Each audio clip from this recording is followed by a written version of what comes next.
I just want to say, y'all, I want everybody to admire my Walmart outfit. I need to send a picture of these capri pants to my mother because these are her favorites. She loves some capris. I had no idea they would be capri pants when I put them on in the lift on the way over here.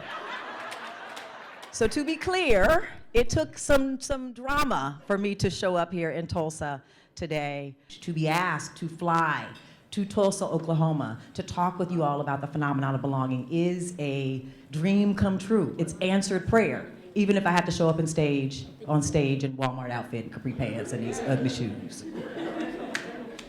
I am truly excited to be here because I believe that I have found where my voice belongs. I think throughout my career I was meant to be on these sorts of stages, but I was told where I could be and what I could do and what I couldn't do, and you're supposed to do this because you got a law degree, and this is the way you're supposed to do public health, and this is the way. And somewhere along the way, I recognized that anywhere I am called or aspire to be, I belong. Other folks may get it wrong. When I have this opportunity, thank you. When I have this opportunity to talk about belonging, I like to start with my belonging story. And as I tell you my belonging story, I want you to think about yours. I want you to be thinking about what belonging means to you. So I remember very clearly being woken up on a Friday morning. And rather than rush me through breakfast and rush me out the door to school, my mother sat me down between her legs and she began to do my hair. And what's important about this is this was a Sunday. This was a Friday. And typically she would do my hair on a Sunday. And that hairstyle was meant to be wrapped up on Monday night, Tuesday night, Wednesday night, until Sunday came again and she did it again. But this was a Friday. My mother was doing my hair.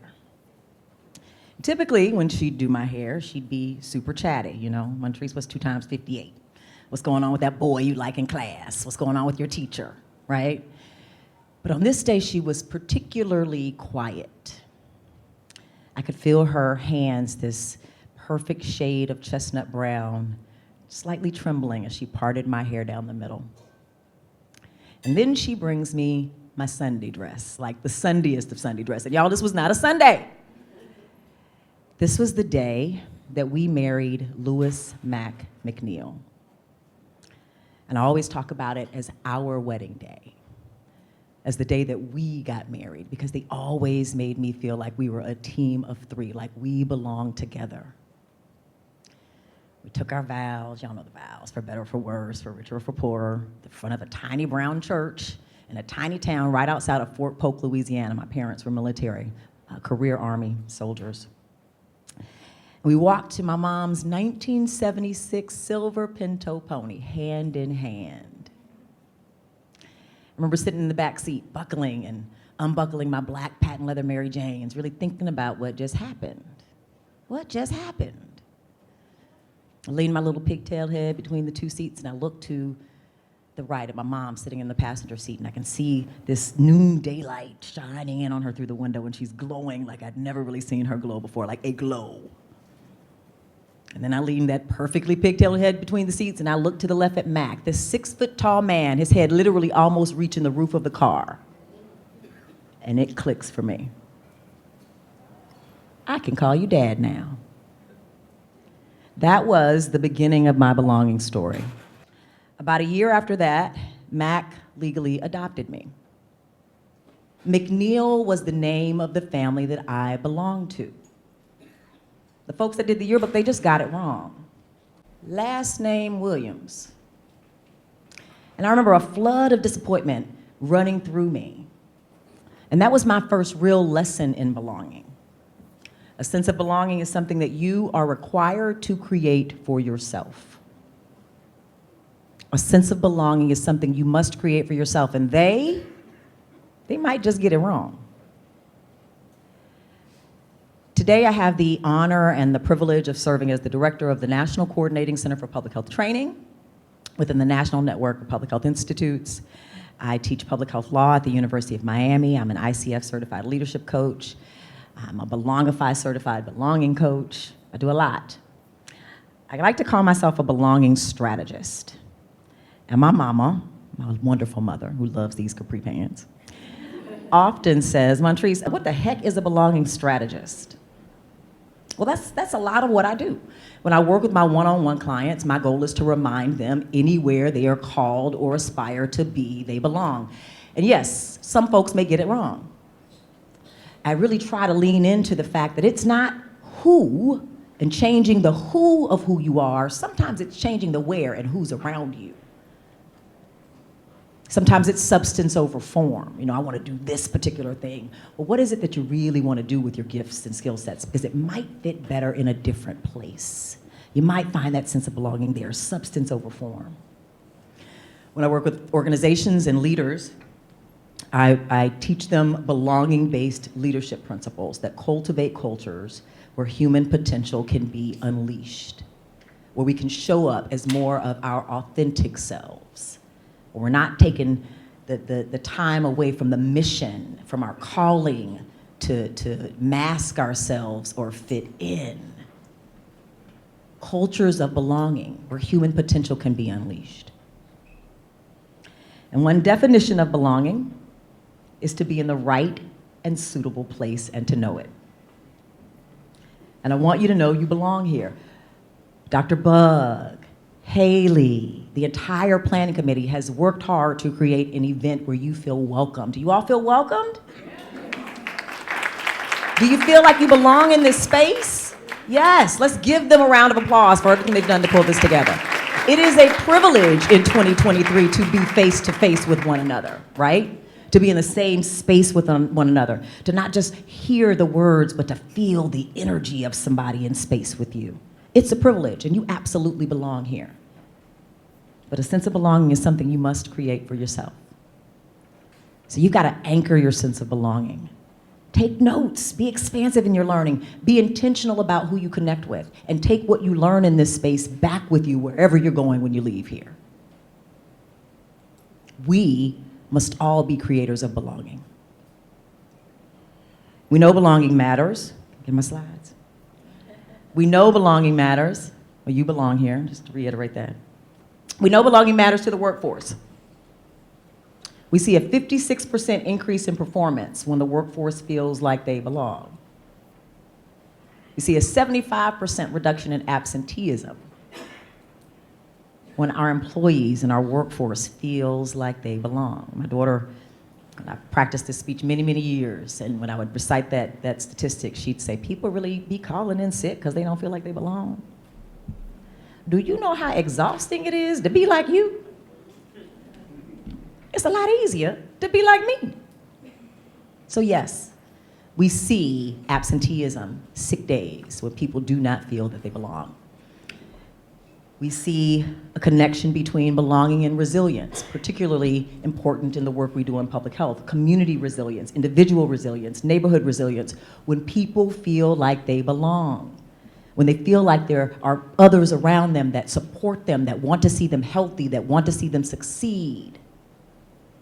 We see a connection between belonging and increased social engagement, connectedness, and self and community advocacy. Ain't that what we need in the breastfeeding world? We see a connection to belonging in relationship to communities taking preparedness actions. So, you know, in public health, we give you all these instructions of what you should do to prepare for an emergency. I found a sheet in my room around hurricane weather in Oklahoma, preparing for that. When people feel connected to their community, when they feel that sense of belonging, they are more likely to take steps that align with the preparedness actions that we've asked of them. Belonging absolutely matters. And we see a connection between belonging and vaccine uptake. So, you know, in preparation for this speech, I tried to see if there's any, peer-reviewed data on belonging and breastfeeding and breastfeeding equity and lactation services equity. And didn't find any scientific connections just yet. I wouldn't be surprised if we see some coming soon, right? As more of the nation and the country begins to understand the importance of human connection across the social determinants of health. But I want to go away from these statistics and talk through the lens of people. I often say that we've taken the people out of public health. We want to talk about statistics and numbers. We've taken the people out of public health. I like to put the people right back in it. So I'm going to tell you a story. I want you to imagine a young lady Skin color, maybe the color of your morning coffee this morning with just a little bit of cream. She's a 25-year-old first-time mother. For our purposes, we'll call her Jamila. So Jamila is excited about this baby, although skeptical about the healthcare system, skeptical about the public health system, skeptical about governmental services. Growing up, Jamila heard stories about the US Public Health Service syphilis experiment. She knows that we call it the Tuskegee syphilis experiment, but words matter, and she'd rather put the blame where it actually lies. She grew up hearing about medical experimentation on enslaved Black people. She goes for her checkups and encourages her family to do so, but she often says when she has those kind of conversations, it feels like a one-way conversation. There's not a lot of room for her to ask questions and get the information that she needs. But she's smart. And to be clear, she's not prone to conspiracy theories. She's not ill-informed. And she wants to do what's right by this baby. So Jamila reads a magazine, a parenting magazine, and she reads about breastfeeding and about the health impacts that breastfeeding will have on her newborn baby, about the decreased risk for obesity and asthma and even sudden infant death syndrome that come when you breastfeed your infant. And she wants that. But she goes and she talks to her mother. Mom, I want to breastfeed. What do you know about breastfeeding? And Mom says, as far as I know, it's been at least 2 generations since we had anybody in our family that's breastfed. You know, there's a little bit of stigma around Black women, enslaved Black women, having to breastfeed the children of their enslavers. Really at the expense of their own children. She talks to her girlfriend, who happens to be one of her coworkers, and she says, I'm gonna breastfeed with her chest poked out. I'm gonna breastfeed, I'm doing it. And the girlfriend says, well, how you gonna do that? You gotta go back to work. And you know our employer does not allow for any accommodations for that. You gonna pump in the car? But she's got her chest poked out about it. She is very serious, and she wants to breastfeed her child. So she goes to her doctor, and she says, Doctor, I am going to breastfeed. And the doctor says, no, I really think you might need to take the formula route. And she says with her chest poked out, I am going to breastfeed. Where can I find services that will help me figure this out? Well, you're going to have to figure that out on your own, the doctor says. We don't provide lactation services here. This is the context in which Jamila lives. Jamila could be anybody that you all work with. I'm sure you hear some stories that you've heard in the story of Jamila. And I believe in the work that we do in public health and health equity, in advancing breastfeeding equity, equity in access and education around the importance of breastfeeding. It's important for us to recognize, number one, the gravitational pull that our history in this country exerts over our capacity to reach our health equity goals. It hangs there in the background. It's a heavy gravitational pull. And it impacts the work we see happening in healthcare and in public health and across the social determinants today. And it absolutely impacts the work that you do in breastfeeding and breastfeeding advocacy. This quote comes from Lisa Craig. She's an artist, a storyteller, and a breastfeeding mother, in an article she wrote on building belonging, not a peer-reviewed article, a lived experiences article. And I believe that lived experiences are data. She says mothers and birthing people need the solidarity of other mothers and birthing people to build a sense of identity, a sense of belonging. So absolutely belonging matters to the work that you're doing. How many of you all remember Maslow's hierarchy of needs? I see some hands going up. I remember learning about it in 8th grade. I remember thinking, that's what I want. I want to reach self-actualization. That's what I want. Coming back to thinking about Maslow through the lens of belonging. Well, let me just, for those of you who don't remember, let me tell you what this is all about. So there was this guy, this 1940s human psychologist, and his name was Abraham Maslow. And he did this research, and he says that our needs as human beings, as folks belonging to the human race, that our needs fall into 5 tiers. And it's only by satisfying the need at one tier that we can move on to the next. So on the bottom, we see our physiological needs. So our need to eat, get a good night's sleep, stay hydrated, right?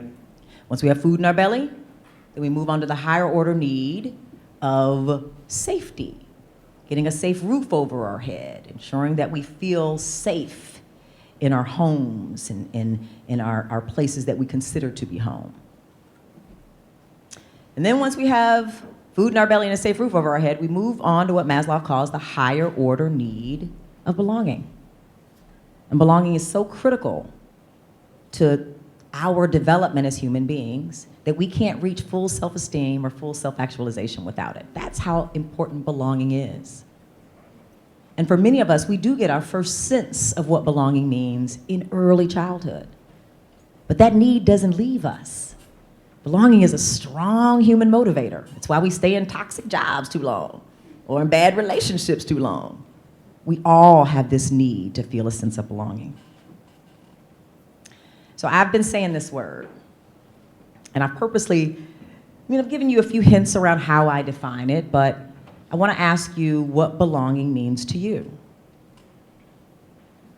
And I want you to tell me, shout it out. When I say the word belonging, what comes to mind to you? Belonging is an experience, to be clear. There are certainly moments where an environment can be creating a sense of belonging for a certain population, and it serves to other or marginalize other populations. It's an experience, it's an individualized experience. But when I say this word belonging, what comes to mind to you? What does belonging feel like to you? Acceptance, safe, purpose, family. This side of the room is winning, y'all. Inclusion, active inclusion, yeah. Comfortable, comfort, yes. Well, that's huge. We're gonna get there. We're gonna get there. Absolutely. Sometimes when I ask this question, I get acceptance, feeling comfortable. I've heard it feels like peace. It feels psychologically safe, emotionally safe.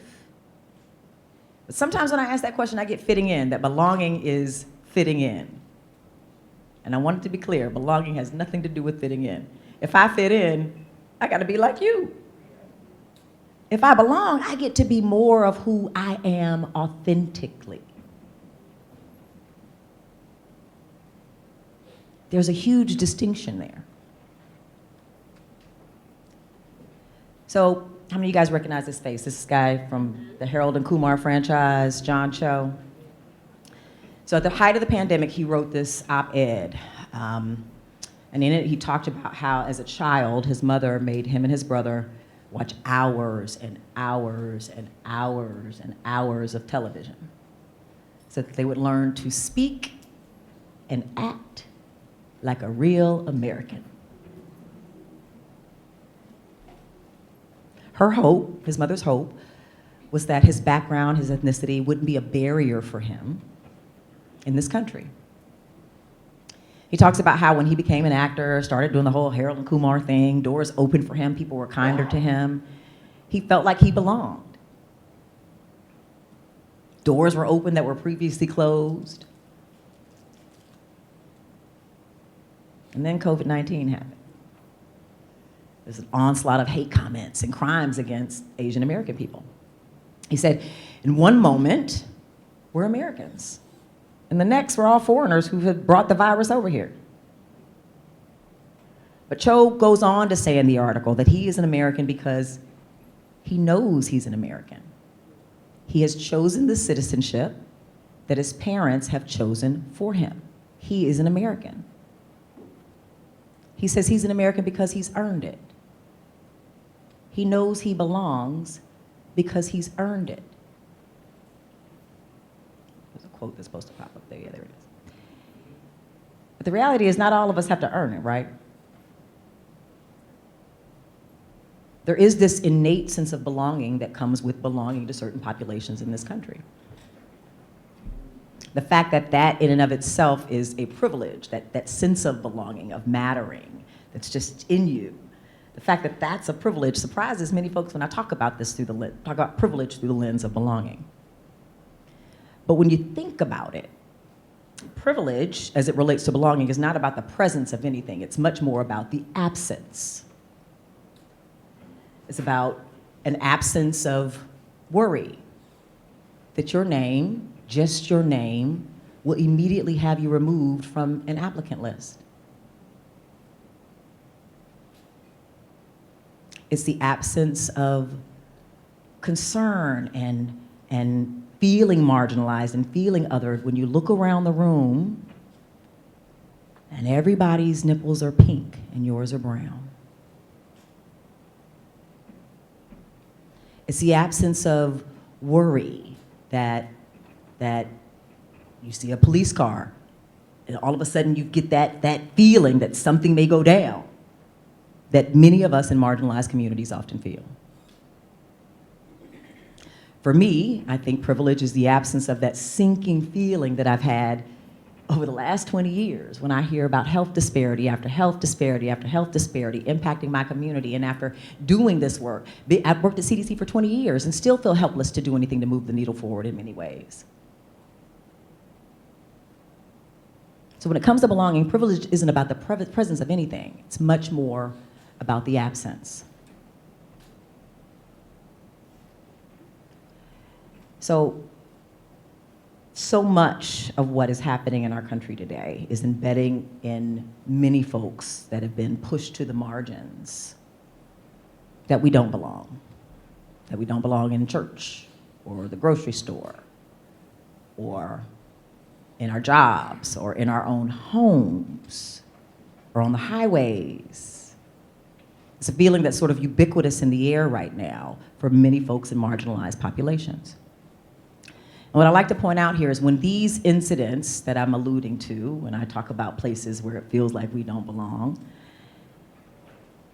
the reality is these incidents don't just impact the people that we work with in the communities we serve, but they impact the folks that we work with every single day.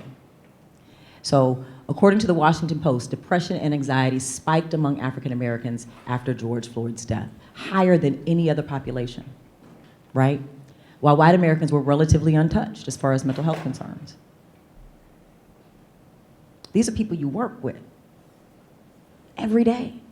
How many of you asked them how they were feeling? These incidents serve to other us. Health disparities serve to other us. And the goal is to remember that we are all creators of belonging. We have a role to play in that.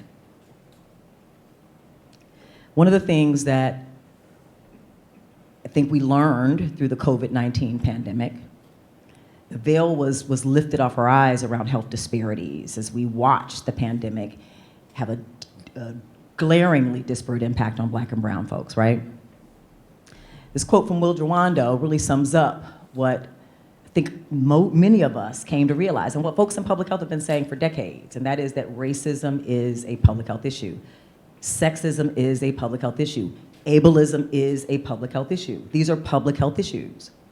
He says, whether it's police-involved killings or disparate health outcomes where Black American patients can't get treatment because they're not seen as being sick, or financial redlining in certain zip codes, food deserts, or people of color getting hit by cars more often because their communities aren't walkable. Do you all know how many communities that are majority Black communities don't have sidewalks? Isn't it crazy? I live in well, my house in Georgia is in a relatively nice, is where all the big CDC folks live, right? I got a townhouse, they had big houses, but I got a townhouse, right? But we have a park that's less than a mile away, but you gotta drive to the park. And if you wanna walk to the park, you might die. I'm not kidding. It's sending a message. Now, interestingly, literally on the other side of the park is Gwinnett County, Georgia, and the sidewalk stops like right at the Lafayette line. It's sending a message. People feel that. And the reality is, all of what I'm talking about is a part of that gravitational pull that history exerts over the work that we're trying to do when we talk about health equity, even in the realm of breastfeeding. So this quote by Will Jawando sums it up. But we want to be clear, it's racism, not race. What we see here is the result of years and years of structural racism that has been embedded in our system. These disparities are not the result, as one senator has tried to allude, of black folks not washing their hands. It is embedded systemic and structural racism that shows up in all the places where we live, learn, work, play, and worship, and age. And we see it in your work in breastfeeding. I know you've seen this statistic. It was everywhere when I was doing research. Fewer non-Hispanic black infants are ever breastfed compared to Asian infants and non-Hispanic white infants. So this impacts your work too. So y'all have heard that I'm a lawyer. And when I talk about belonging, there are a couple of stories that I like to tell to bring this point on home that really connect public health, health equity, and the law. And so I want you to, if you would, just for a moment, just imagine that you live in a small community in the Appalachian region of the state of Ohio. You live in a community that is the site of a formerly robust coal mining industry, right? As a matter of fact, your community sits right on top of a long abandoned coal mine. They call your community Coal Run. You and your neighbors don't have access to running water. You sit on your front porch and you swap war stories.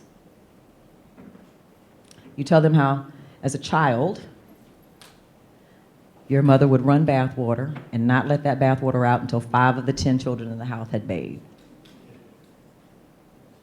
Your neighbor tells you how they spend 10 times more than their neighbors to buy water from a nearby water treatment plant. Now keep in mind, this is a majority black community, again, that sits right on top of a long abandoned coal mine. For 50 years, they try to get access to running water. They reach out to city councilman. City councilman says, you would be lucky to get running water. Your great-grandchildren will be lucky to get access to publicly accessible water. So you call the health department.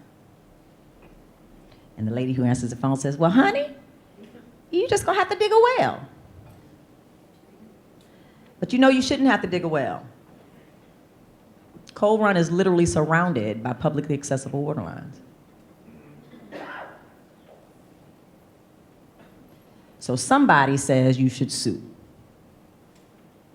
So you file a complaint with the Ohio Civil Rights Commission, arguing that there has been a pattern of violations of the Federal Fair Housing Act because you're not being given access to something that is needed for survival, water. You're being systematically excluded from accessing water.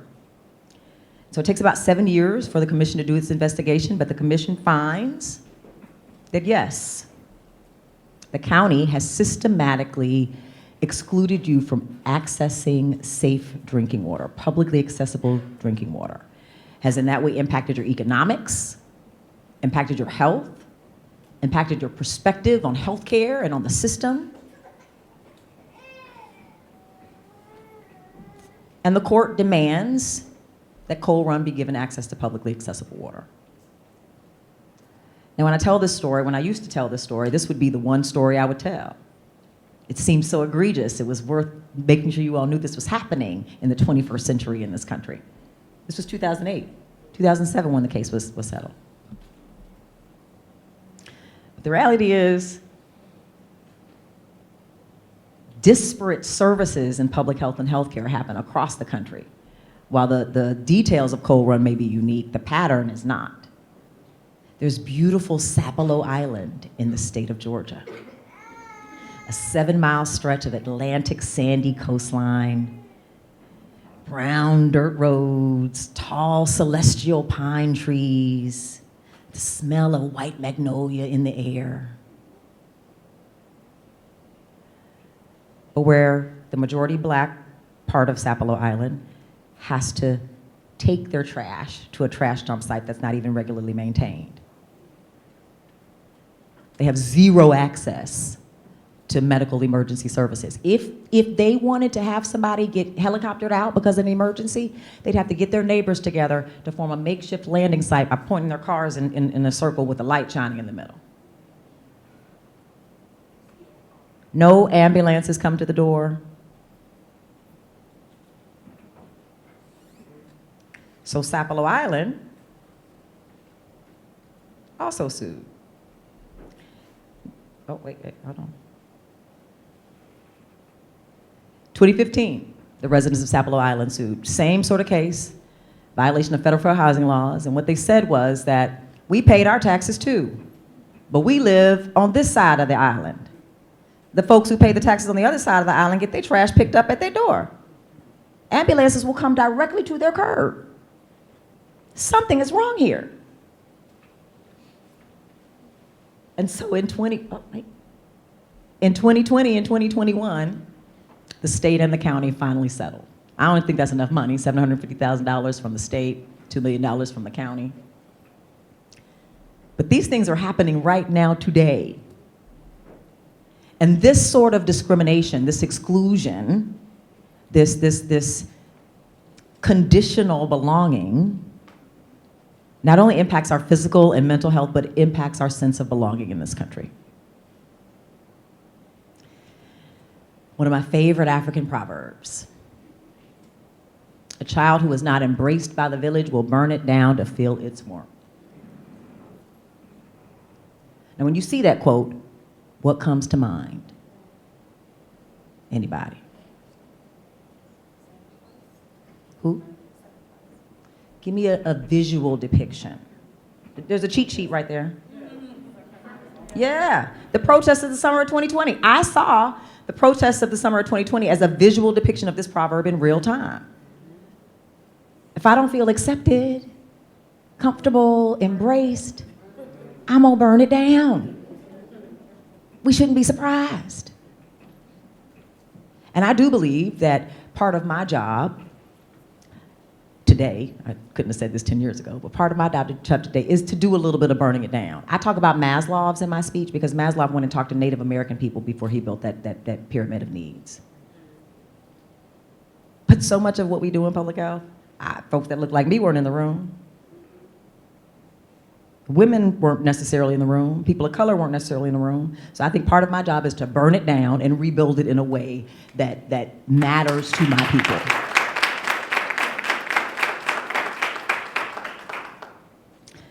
So while I'm not asking y'all to burn anything down,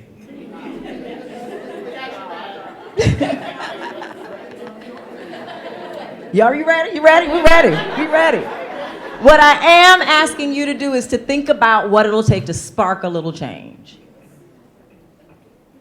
Because from a tiny spark can burst a flame. If each of you can leave here believing that you are a creator of belonging, looking at health equity and breastfeeding and access to breastfeeding and education around that, looking at it through the lens of belonging, we can spark change. We can absolutely spark change. So again, I worked for the federal government for 20 years. We love an acronym, So this is the SPARK model. I'm about to walk you through the steps of the SPARK model. What I like to say is, one of my analogies I use this analogy about a boat, okay? So on the bottom of the boat, you have the hull of the boat, which is the foundation of the boat. Without it, we have no footing. We don't have a boat without it, right? That's like diversity. Diversity shows up in our workplaces and in the communities we serve in a wide variety of ways. Diversity of language, diversity of thought, neurodiversity. Definitely diversity that we can see, so visible diversity, but also invisible diversity, right? It's a thing. It's the foundation of our country, whether we want to admit that or not, right? When we think about who this country is diverse as it is, compared to other countries particularly. I think about the rudder of the boat. And the rudder is the thing that gives it movement. It's like the engine of the boat. Now y'all, the engine of the boat. And I think about that as inclusion, action-oriented inclusion, not just including people, but being active about asking for their opinion, using things like the nominal group technique to ensure that we're getting equity of voice, listening to people's lived experiences as data.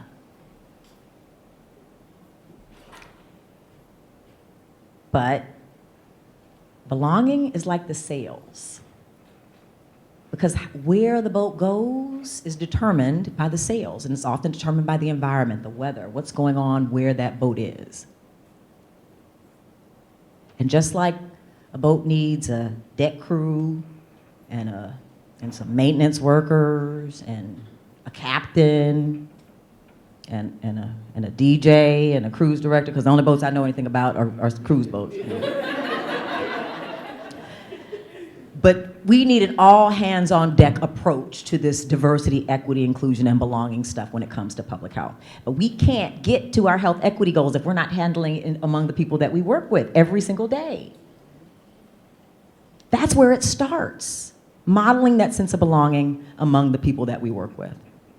So, the SPARK model, 5 core strategies that I want to leave you with today that I hope will help you anchor or begin to anchor your sense of belonging and your role and responsibility as a creator of belonging in the work that you do. So the S in the SPARK model is all about making space for authenticity. When I work with clients, I like to ask, is it a difference that makes a difference? Does it make a difference legally? Does it make a difference ethically? Morally? If not, then what difference does it make? What difference does it make if somebody shows up with purple hair? That was a real example that I had to really fight through with one of my clients, seriously, purple hair. Make space for authenticity. This also means listening to the lived experiences of the communities that you work with.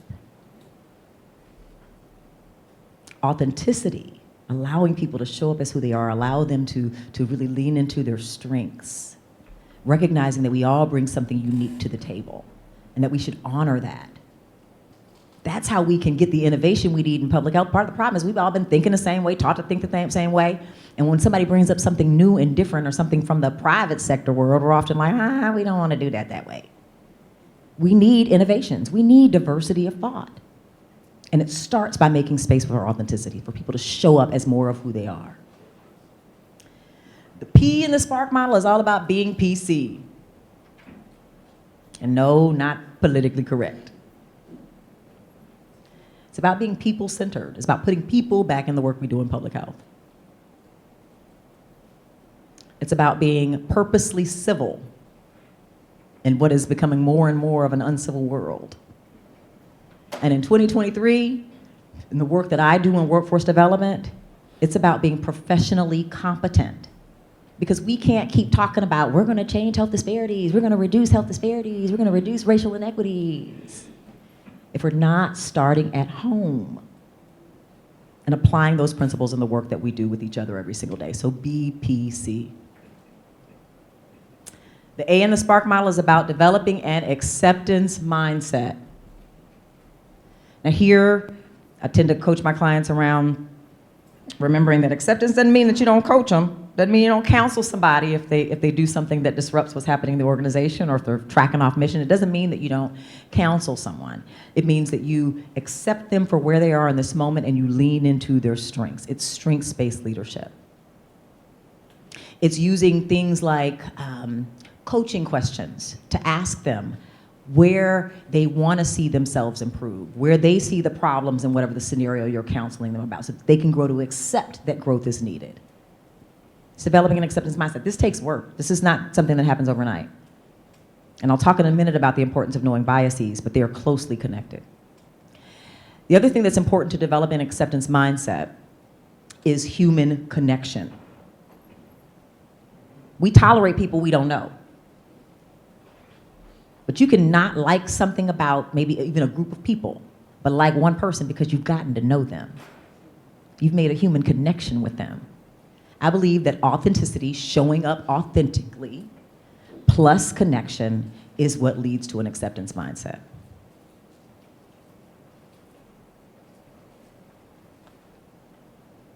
The R in the SPARK model is all about encouraging representation. In the work that I was reading about around breastfeeding there's a lot of literature out there around Not enough people of color providing lactation services, not enough lactation services being in communities of color. Representation seems to matter in the work that you all do too. That line about the brown nipples versus the pink nipples, I literally read a young lady that said she felt that way in a lactation room. She looked around the room and nobody's nipples looked like hers. I kept saying I wasn't gonna bring that up in the speech, but I couldn't help it because that stood out to me. It was a poignant line. She felt othered in that space. When it comes to representation, my mother, I know I love my mama. My mother says, if you see it, you can be it. Representation makes us biased toward believing that it's possible. We believe that we can have a black president because we had one. Representation matters. And science shows that whether it's in the boardroom, on the big screen, at any decision-making table, when we can see someone, and I use that word loosely because it's across invisible and visible diversity, but when we can see someone who is like us in those positions, it makes us more engaged, more productive. There's an element of, I don't have men today, I love wearing braids, and I like to wear braids when I give speeches because I want people who work in this field to know that that is absolutely wonderful. I grew up thinking you couldn't wear your hair in natural hairstyles and be professional in the workplace. I came up in a field, in the legal field, where you have to wear navy blue suits. We are taught to wear navy blue suits. Everywhere we go, navy blue suits. Had I had my luggage with me, I would have been wearing a bright yellow suit. Because I want those of you who want to wear bright yellow suits, bright pink jackets, to be able to do that in places and really burn down that definition of professionalism and build it back up. This is what it looks like to be a professional.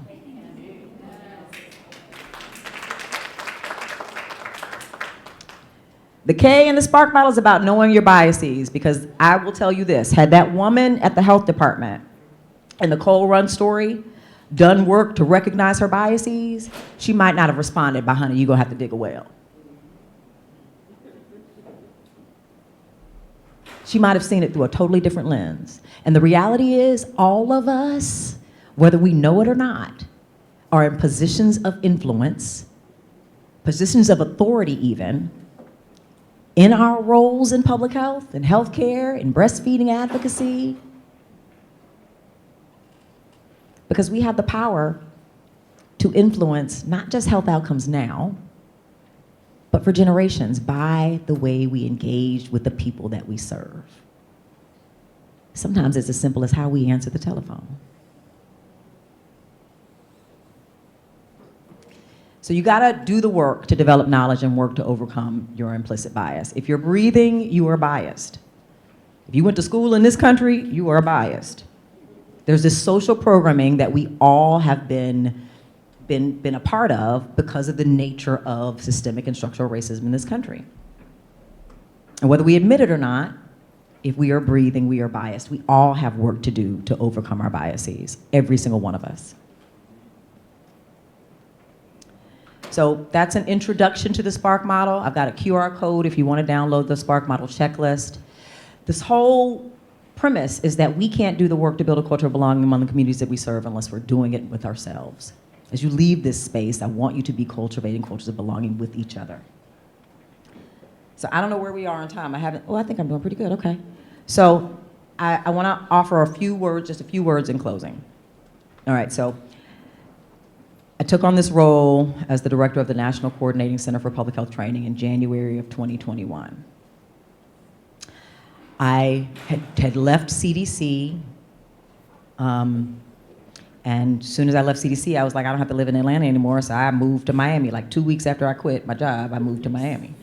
I started coaching and consulting, and I was living the dream. And then these people called me up and said, Montrece, we think you should be the director of the National Coordinating Center for Public Health Training. And I had seen that job, but my years of experience had been training and workforce development in public health law. So I didn't think I was qualified to run a National Coordinating Center on public health training on all the things. I didn't think that I belonged in that space.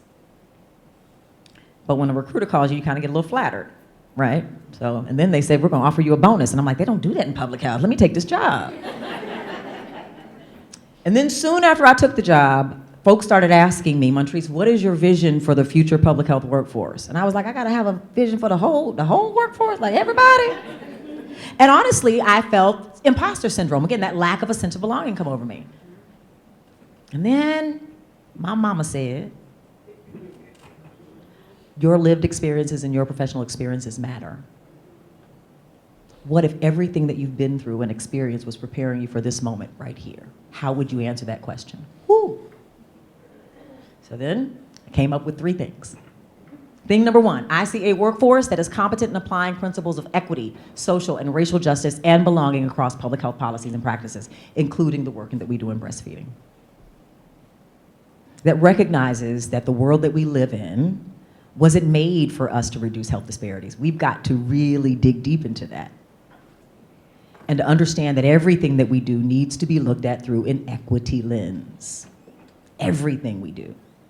From policies, to governance, to leadership in our organizations, to how we hire, to the programming that we do, to who we give funds to whose voice we say has credence or power. Second, I see a workforce that can work across disciplines and sectors to address the social determinants of health, including law and policy. I truly believe that law is the most significant social determinant of health in this country. Because it undergirds it supports the crappy stuff we see in all the other social determinants of health. Law is the most significant social determinant of health. Now, I'm not saying everybody needs to go be a lawyer. I'm not saying that. But in the work that I do, I've also come to recognize there is no public health in this country without the law. From the establishment of a health department, to programming, through appropriations funding, to how we get money out the door, law is embedded in all of that, and so should equity principles be embedded. But I do believe that we need a workforce that recognizes that policy plus science, it's legal might plus scientific insight that moves us forward. And then I see a workforce that's prepared to serve as advocates for public health. My generation, we weren't taught to be advocates for public health. We were taught the science will lead us. But if another thing that COVID-19 has taught us is that policymakers don't pass laws based on our sound science. They don't care nothing about our data. They pass laws based on economic implications. They pass laws because we put on the pressure. So I see a workforce that is prepared to put on the pressure. And this is particularly important for the work that you do. It's been said that what's been missing so far in evidence-based advocacy is a unified voice positioning breastfeeding as a health equity issue. It's a health equity issue. A unified voice. So, how many of y'all remember the Emmy Awards from 2021, last year's Emmy Awards? Anybody remember the Emmy Awards? Well, this woman, Shirley Ralph, my sorority sister, after 50 years of singing and acting and Broadway stuff, she finally won an Emmy Award. And Shirley Ralph showed up as her most authentic self, right? She didn't say her speech, she sang it. And I'm not gonna sing for y'all, but she said, I'm an endangered species, I am a woman, I'm an artist, and I know where my voice belongs. Again, despite the fact that I had 2 hours worth of sleep before I got here and I'm wearing this Walmart outfit, I know where my voice belongs. And I want you to know where your voice belongs too. It belongs in places where laws and policies and decision-making is happening around the issues that you care about and the populations that you serve. We've got to learn to be better advocates. But when I saw this, I said, you know, I'm a coach and I love an affirmation. How many of you all use affirmations? Anybody use affirmations? Okay. I am on this stage because I stood in front of the mirror for many, many years saying, my voice needs to be heard. I have something to say. I use affirmations regularly. My most recent favorite one is, I am a force, I am a force, I am a force, I am a force, I am a force. There's a lot of meaning in that for me. But I'm a big fan of affirmations. So when I saw this, I was like, this is an affirmation. And so I offered an affirmation similar to this for a group of public health practitioners, and maybe a couple of years ago, and then I stopped doing it. And then one of the people that was at that thing was at another thing I was at, and she was like, I was waiting for the affirmation. So I said, for real? This is the kind of feedback that I need. So everybody's about to get an affirmation from me. All my speeches from this point on. So I've got one for you. I want you to say it with me. I am a proud advocate for breastfeeding and breastfeeding parents. I am a creator of belonging. And I know where my voice belongs. So we're going to do that one more time. We want everybody to hear it and wonder what the heck we're doing in here. All right? I gotta say it with my chest. Say it with your chest. Say it with your chest. Stand up, y'all, if you're willing to stand up. Say it with your chest. I am a proud advocate for breastfeeding and breastfeeding parents. I am a creator of belonging. And I know where my voice belongs. Because I'm going to tell y'all, sit down now. That's what Jamila is looking for. She says she's just going to continue trying to find someone that will support her efforts to be a breastfeeding mother, to provide those health benefits to her newborn child. Whether she knows it or not, one of the things that she's waiting on is for us to come together and use our unique skills, our unique thought processes, our diversity of thought, our differences in background, our lived experiences, and to come together to leverage this system in a way that we ensure nobody gets left behind. And if we do that work, if we lead through a lens of belonging, if we come together like me, my mom, and my dad, it may be 10, 15, 20, 30, 40, 50 years down the line. But the folks that come behind us will thank us. They will thank you. Just as I thank you for your time and this opportunity to share my thoughts on belonging with you today. Thank you very much.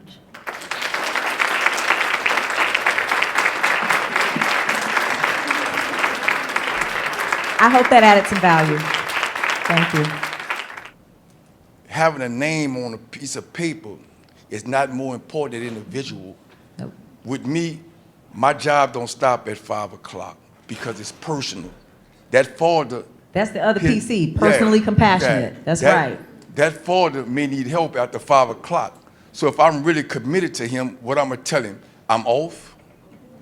Yeah. That's you build a relationship, so it become more important than just putting a name on a piece of paper. Human connection. So I appreciate the education you have given us, and it's enlightened me much more. Thank you. Thank you, thank you. And New Orleans is where I got hemmed up. That's where my luggage is right now, in Kenner. But thank you for that. I mean, you said a lot in that statement. The reminder that we got to put the people back in public health and back into the work that we do, to be personally compassionate and recognize that folks are coming with full lives, full experiences and contexts that we don't always understand. It doesn't always align with the way that we think it's supposed to be done. As this t-shirt, this sweater says right here, and I need one of those, listen to Black mothers. Listen to Black mothers. Thank you for that. Yes. Not asking for another presentation, but your top thoughts on how community organizations can interact with public health departments, kind of front-loading it with, in the United States, our public health departments seem to be based upon the capitalistic model of we exist, we're here, people need to come to us to be served. Mm-hmm. And our money's only here for a short period of time, and then we move on to another project. So we're talking about an entity, and I believe it's about human connection, meaningful connection. There is somebody in the health department who, and this is the lens through which I'm currently thinking, so so I'll just say this. I'm working on a project at work that's called, I don't know what it's called, child, but we got money from OMH, the Office of Minority Health, to do some policy research, and I propose that we would do what's called legal epidemiology. It's the scientific study of the impact of law on health and health outcomes. And in this particular segment of work, it's about looking at laws related to systemic and structural racism and health disparities and identifying their impact on health. And then getting the demo sites, the community organizations that are doing this work, to change their laws and policies. I won't get too deep, but you're not allowed to advocate for the uptake of any specific law or legislation using federal funds. So this whole time I'm like, we can't change no laws. Y'all just gave us $500,000 from the federal government. We won't change anything. They came to me and they said, we're just gonna go tell the community-based organizations, we're gonna give them all the data, and they'll go out and they'll start lobbying. They'll advocate. they'll use with the funds that are not federal government funds to go talk about what needs to change in law and policy. So my immediate sort of response in the world that I live in right now is develop relationship with someone who can share data with you and talk with you about what that data is supposed to mean and how you can use that data. Go talk to legislators, policymakers to change laws and policies. I think there's an element of permeation that needs to happen with community-based organizations and public health.